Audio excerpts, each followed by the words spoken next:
Nabi alaihi salatu wassalam meriwayatkan bahwasanya Allah subhanahu wa ta'ala berfirman, "Ya ibadi, wahai hamba-hambaku, inni haramtu zulma ala nafsi. Sesungguhnya aku mengharamkan kezaliman atas zatku, atas diriku." Ya, kemudian selanjutnya setelah itu Allah menyatakan, "Wa ja'altuhu muharraman bainakum." Dan aku jadikan kezaliman itu sebagai sesuatu yang diharamkan di tengah-tengah kalian, wahai hambaku. Karenanya kata Allah, "Fala tazalamu."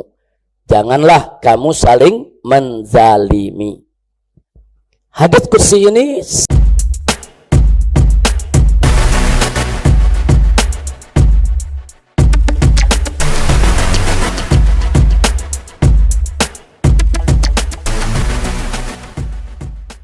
wassalatu wassalamu ala rasulillah wa ala alihi wa sahbihi wa mawalah. Alhamdulillah, pada hari ini kita telah selesai melaksanakan ibadah sholat Jumat, dan juga alhamdulillah kita bisa melaksanakan salat gaib. Mudah-mudahan ibadah kita diterima oleh Allah subhanahu wa ta'ala dan kekurangannya disempurnakan oleh Allah subhanahu wa ta'ala. Tadi dalam khutbah Jumat yang disampaikan oleh Al-Muhtaram Al-Mukarram Al-Ustadz Haris Ubaidillah hafizahullah ta'ala wa ra'ah, ada hal yang sangat menarik untuk kita garis bawahi, di mana beliau menekankan kepada kita semua dan mengingatkan bahwa Allah tidak diam. Ini hal yang sangat menarik. Allah tidak diam. Saya ingin menjadikan ini sebagai judul dari pelajaran singkat yang ingin saya sampaikan pada kesempatan ini. Kita tahu bahwa dalam suatu hadits qudsi, Nabi alaihi salatu wassalam meriwayatkan bahwasanya Allah subhanahu wa ta'ala berfirman, "Ya ibadi, wahai hamba-hambaku, inni haramtu zulma ala nafsi. Sesungguhnya aku mengharamkan kezaliman atas zatku, atas diriku." Ya, kemudian selanjutnya setelah itu Allah menyatakan, "Wa ja'altuhu muharraman bainakum." Dan aku jadikan kezaliman itu sebagai sesuatu yang diharamkan di tengah-tengah kalian, wahai hambaku. Karenanya kata Allah, "Fala tazalamu." Janganlah kamu saling menzalimi. Hadits kursi ini sangat menarik. Menariknya adalah yang pertama, sebelum Allah mengharamkan kezaliman itu atas hamba-hambanya, Allah haramkan kezaliman itu sendiri atas zat Allah, ya ikhwan. Artinya di sini Allah telah menyatakan, memberi jaminan kepada kita, tidak sekali-kali Allah itu berbuat zalim kepada hambanya, yang manapun, muslim maupun kafir, ya ikhwan. Jadi Allah tidak akan pernah menzalimi hambanya. Nah, karena itu ditekankan oleh Allah agar hambanya pun jangan sekali-kali saling menzalimi. Karena itu kezaliman ini salah satu dosa besar, saudara, yang sering diberikan balasan oleh Allah spontan di dunia sebelum di akhirat. Nah, jadi banyak dosa kita tahu Allah balas di akhirat, tapi ada dosa-dosa tertentu yang Allah balas di dunia juga, di akhirat juga. Di antaranya seperti apa? Uququl walidain, yaitu durhaka kepada kedua orang tua. Itu balasannya di dunia juga ditampakkan oleh Allah, ya kawan. Termasuk kezaliman. Nah, jadi jangan pernah kita merasa aman dari balasan Allah di dunia, apalagi aman dari balasan Allah di akhirat kalau kita berbuat zalim. Nah, di dalam surat Al-Baqarah Allah menceritakan tentang kejadian di zaman Bani Israel, di zaman Nabi terdahulu, tatkala terjadi suatu pembunuhan di antara mereka, terjadi suatu kezaliman di antara mereka, kemudian mereka saling tuduh satu sama lainnya, ya ikhwan. Fitnah sana, fitnah sini, ribut, gaduh, saudara. Terjadi keonaran. Tapi akhirnya apa yang terjadi? Allah ungkapkan apa-apa yang mereka sembunyikan. Itulah Allah firmankan dalam surat Al-Baqarah ayat 72. Wallahu subhanahu wa ta'ala qal, "Wa idh qataltum nafsan fadara'tum fiha wallahu mukhrijum ma kuntum taktumun." Jadi Allah ceritakan, tatkala saat kalian itu membunuh satu nyawa, membunuh seseorang, fadaratum fiha, kemudian kalian saling tuduh menuduh di antara kalian, membuat isu, membuat berita-berita hoax, membuat serangkaian fitnah. Nah, apa mereka pikir Allah itu tidur? Allah tidak tahu. Di akhir ayatnya Allah katakan, wallahu mukhrijum ma kuntum taktumun. Dan Allah mengungkapkan, Allah menyingkap, Allah mengeluarkan apa-apa yang kalian sembunyikan. Akhirnya ketahuan, saudara, apa masalahnya dan siapa yang melakukan pembunuhannya. Jadi ini pernah terjadi di zaman Bani Israel, di zaman Nabi Musa alaihissalam. Tapi kenapa ini diceritakan oleh Allah dalam Al-Quran? Saudara, karena peristiwa serupa kelak di masa-masa yang akan datang akan terjadi lagi. Kita kenal dengan istilah déjà vu, ya ikhwan. Déjà vu itu peristiwa-peristiwa serupa yang bisa terjadi di setiap zaman, ya ikhwan. Nah, termasuk di zaman kita sekarang ini terjadi, saudara. Bagaimana ada orang yang dibunuh, dibantai, setelah dibunuh difitnah. Kemudian dibuat gaduh. Dibikin rusak itu opini kemana-mana, saudara. Dan ini terjadi. Akhirnya orang, saudara, resah. Di mana-mana bingung. Bagaimana persoalannya? Fitnah sana, fitnah sini. Bohong sana, bohong sini, saudara. Nah, tapi kebohongan itu nggak bakal bertahan lama. Kenapa? Allah nggak diam, ya kawan.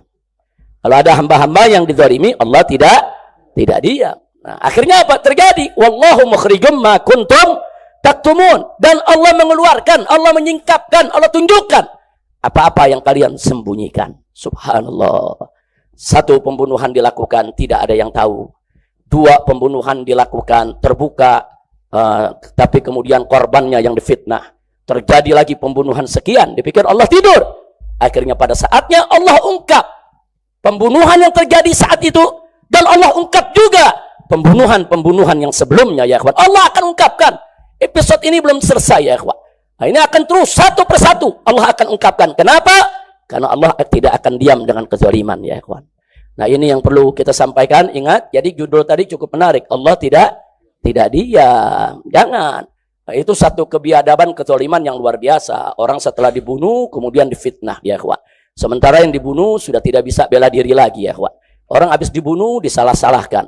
Kemudian menciptakan kebohongan sana, kebohongan sini. Orang gaduh, huru hara, saudara. Nah, ini terjadi di zaman Nabi Musa. Bukan baru sekarang terjadi, ya ikhwan. Nah, tapi kemudian Allah ungkapkan kebenarannya. Alhamdulillah. Jadi nggak usah khawatir, ya ikhwan. Allah tidak buta, Allah tidak tuli, Allah tidak bisu. Allah tidak akan diam dan Allah tidak akan membiarkan kezaliman. Nah, dan episode ini belum selesai. Allah akan ungkapkan semua satu persatu, ya ikhwan. Sampai semua menjadi terang benderang, saudara, dan sehingga ini menjadi pelajaran bagi seluruh hamba-hamba Allah agar mereka tidak lagi mengulangi kezaliman. Kemudian bicara tentang pembunuhan, ibadallah. Ini membunuh orang tanpa hak itu suatu dosa besar. Dosa besar, bukan dosa yang sembarangan, saudara. Allah firmankan dalam surat An-Nisa ayat 93, saudara.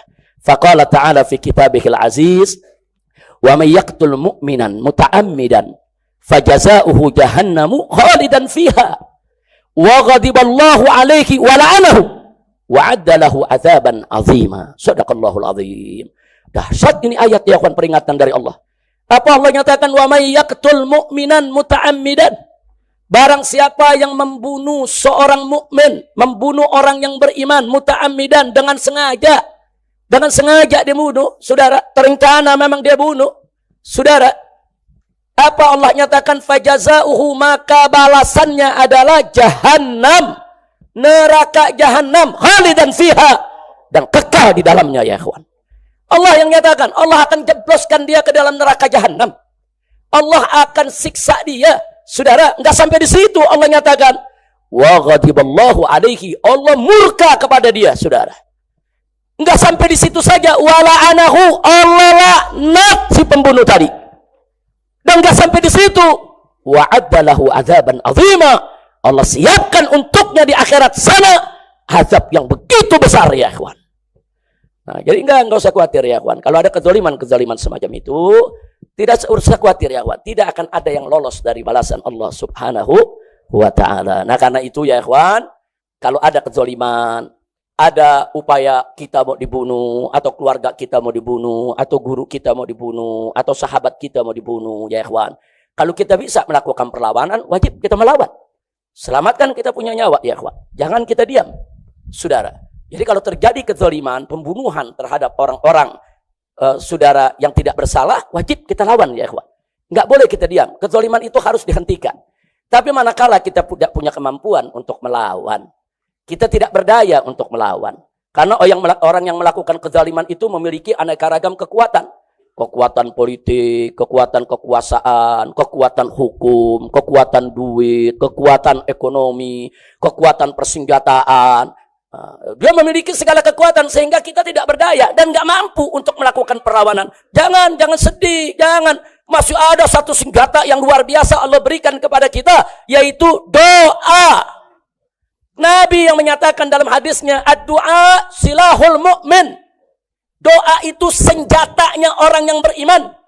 Subhanallah, Nabi mengambil istilah senjata. Senjata itu kan digunakan untuk membela diri, untuk menyerang, saudara, untuk menghantam kezaliman. Nabi mengistilahkan doa itu senjatanya orang yang beriman. Berdoa, mohon pertolongan kepada Allah. Nggak ada orang-orang zalim bisa melawan kekuatan Allah, ya ikhwan. Doa itu silahul mukmin. Kalau sudah disebut silahul mukmin, berarti kekuatan doa nggak main-main, saudara. Berarti kekuatan doa itu bukan kekuatan sembarangan, saudara. Nah, maka itu kalau kita nggak punya kekuatan, kita lemah, kita tidak berdaya, kita hanya bisa pasrah, menangis kepada Allah. Jangan putus asa. Doa terus. Jangan berhenti dengan doa. Minta Allah Subhanahu wa taala agar menghancurkan semua orang-orang zalim. Saudara, maka itu ayo kita ajak semua untuk membaca shalawat asghilidz zalimin bid zalimin. Ayo sama-sama semua. Ayo Habib Hanif. Allahumma salli ala sayyidina Muhammad wa ashghil zalimin bil-zalimin. Allahumma salli ala sayyidina Muhammad wa ashghil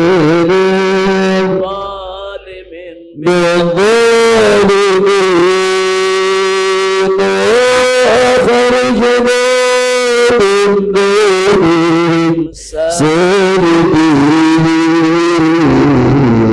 وعلى آله وصحبه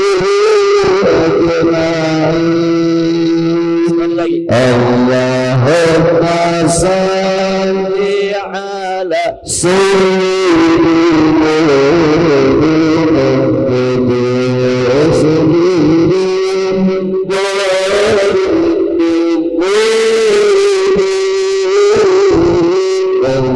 اللهم صل على سيدنا محمد وأشهد الظالمين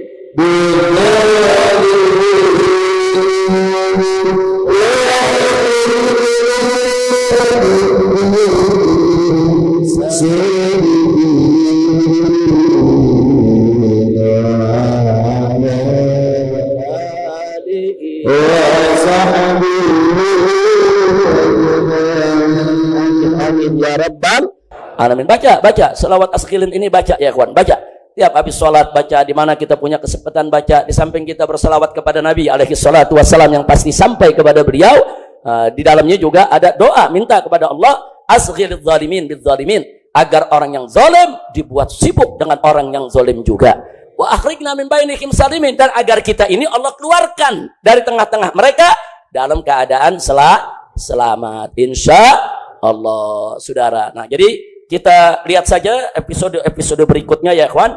Allah punya cara indah, Allah punya acara ajaib ya ikhwan. Allah punya cara kadang-kadang yang nggak terlintas di benak kita. Allah punya cara kadang-kadang dikeluarkan yang dulu kita nggak pernah tahu kalau itu orang terlibat ya ikhwan. Kita nggak pernah tahu tuh kalau orang ini terlibat. Tapi Allah buka satu-satu. Yang kita nggak tahu jadi tahu, saudara. Dalam bentuk apa? Dalam bentuk dejavu. Dalam bentuk dejavu artinya dalam bentuk suatu peristiwa yang hampir mirip, hampir serupa ya ikhwan. serupa cara menghilangkan buktinya, serupa cara membungkam saksinya, serupa yaitu cara-cara ngebohongnya, saudara, serupa cara-cara yaitu merekayasa dongeng kasusnya, saudara. Subhanallah.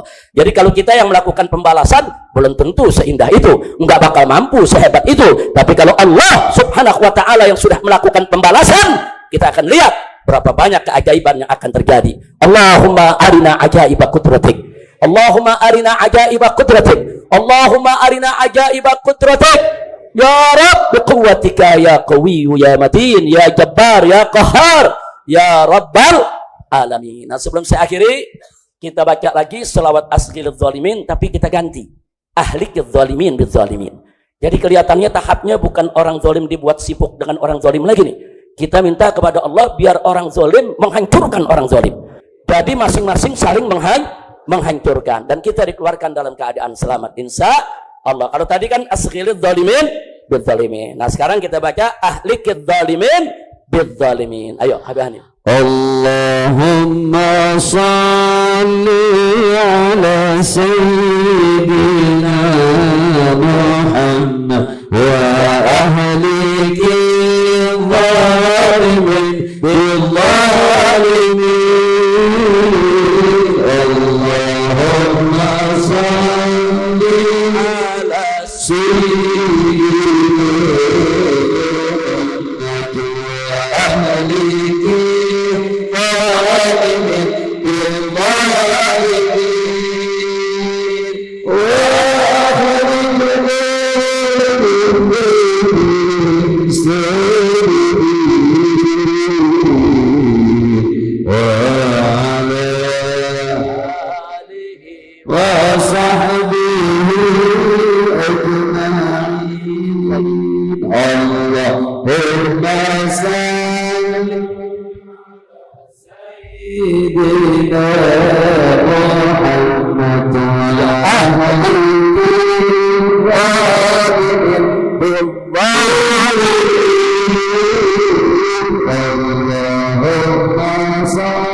Sekali lagi, Allahumma salli ala sayyidina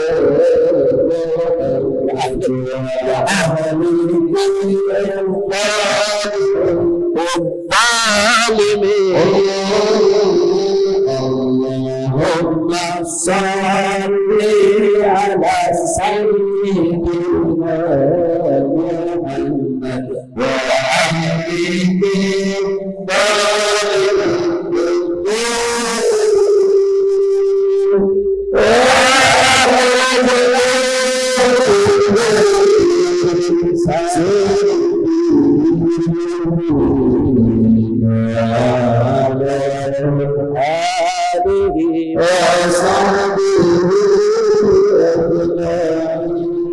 amin amin amin ya rabbal alamin. Ya Jabbar, ya Qahhar, ya Qawi, ya Matin, ya Muntaqim, intaqim lana ala man zalamana wa sajanana wa azama wa sabbana wa satamana wa tahamana wa qatala rijalana wa masaka jadhatana. Allahumma ahsihim adada waqtulhum badada wa la tughadir minhum ahada. Allahumma ij'al da'irata alaihim وأرسل العذاب الأليم إليهم في الدنيا قبل الآخرة. اللهم مزقهم كل ممزق، اللهم مزقهم كل ممزق، اللهم مزقهم كل ممزق.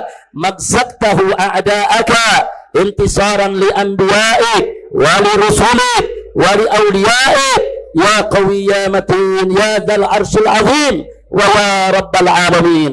اللهم فرق جمعهم وشتت شملهم ومزق وحدتهم وخرب قوتهم وزلزل أقدامهم وقرر تدميرهم ودمرهم تدميرا إنك على كل شيء قدير. وصلى الله على سيدنا محمد وعلى آله وصحبه أجمعين بفضل سبحان ربك رب العزة عما يصفون وسلام على المرسلين والحمد لله رب العالمين. Jadi saya anjurkan sekarang saudara banyak-banyak saja berdoa kepada Allah, sambil yuk sama-sama kita saksikan keajaiban, yaitu perbuatan Allah, keajaiban pembalasan Allah. Kita saksikan bersama-sama, kita lihat, sambil jangan lupa terus bersyukur kepada Allah. Setiap Allah tunjukkan kepada kita keajaiban kekuasaannya saudara, yaitu para orang-orang zalim ini dibuka satu persatu ya ikhwan, dibuka boroknya, dibuka kejelekannya, Allah permalukan saudara, Allah berikan azab kepada mereka semua. Bersyukurlah kepada Allah dan jadi pelajaran. Jangan kita contoh kezaliman tersebut agar kita ini menjadi hamba-hamba yang dicintai oleh Allah.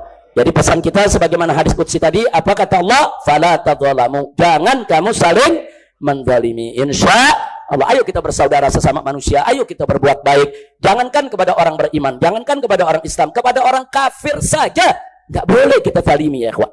Kepada hewan nggak boleh kita zalimi ya ikhwan. Kepada tumbuhan nggak boleh kita zalimi. Itu ajaran Islam. Makanya disebut Islam. Islam ini rahmatan lil alamin. Lingkungan nggak boleh kita zalimi, tumbuhan nggak boleh kita zalimi, saudara binatang nggak boleh kita zalimi, manusia nggak boleh kita zalimi. Bukan sesama muslim aja, hatta orang kafir nggak boleh kita zalimi. Nah, jadilah kita orang baik, jangan menzalimi orang lain. Insya